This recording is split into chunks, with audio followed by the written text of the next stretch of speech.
What will patients from the north of Cornwall notice?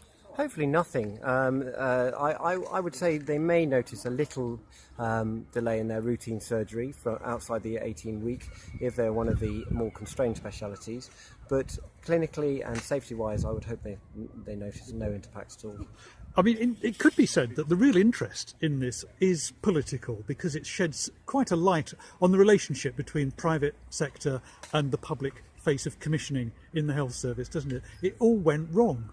Well, that's difficult for me to comment on. I'm a clinician within the CCG. My job and remit, basically, within commissioning is to make sure patients get a good and fair service and we spend the money well in the right places. As towards the politics, that's for politicians. But it's hard to say it went right. I mean, the doctors aren't happy, the nurses aren't happy, and the patients aren't happy. I think the best was made of a bad situation. It's not an ideal situation. I think it's been well managed. I think it's been well clinically overseen. I think that we've had a high level of clinical input to make sure patients are safely dealt with in a timely manner.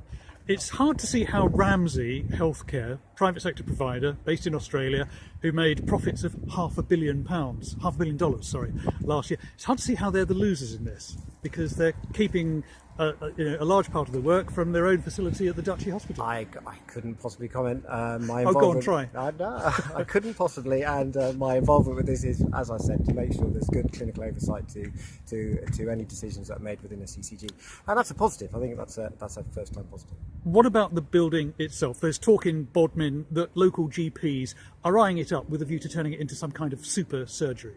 That again, that's for local GPs to comment on. There's a good facility, a modern facility that's going to be laying mothballed until it's decided what happens with it.